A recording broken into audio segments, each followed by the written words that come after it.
Hi, I'm Chipper Maney. I'm the staff ecologist at the Sea-Tac International Airport. I'm here to tell you about mitigation planting for our Flight Corridor Safety Program.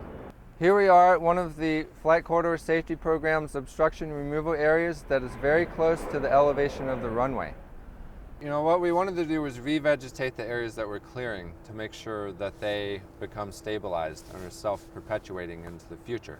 So when we did that, we weren't able to plant tall trees because they're so close to the runway. And we've had a series of public meetings where we heard the public's concern that we're not replacing in kind.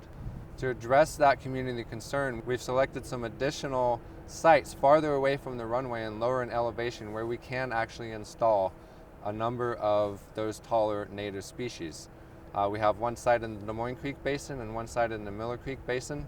They're in buffer areas for wetlands, and we are planting cedar, Doug fir, noble fir, Sitka spruce, which all grow up to 200 feet in height.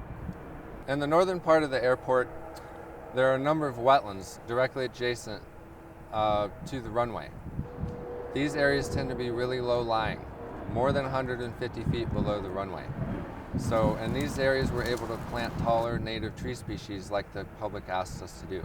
Those trees can grow to approximately 200 feet in height, sometimes taller.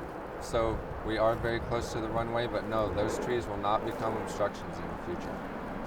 Part of the requirements for revegetating the site is to remove invasive species, generally ivy, English ivy, or blackberry.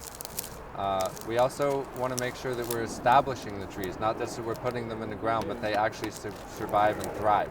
So we have a 5-year monitoring period where we're going out and monitoring the survival of the trees and monitoring for invasive cover. And if we find that there's more than 20% invasive cover on the site, then we'll take corrective actions. Our expectation, though, is that as the shrubs and the trees develop into a mature community, that they will outcompete the invasive species. So essentially, we're converting these areas from an alder cottonwood community with blackberry understory to a diverse native forest community with a native understory. The goal is that we're going to leave the site better than what it is right now, and also that we're not going to have to return to the site to disturb it again for obstruction.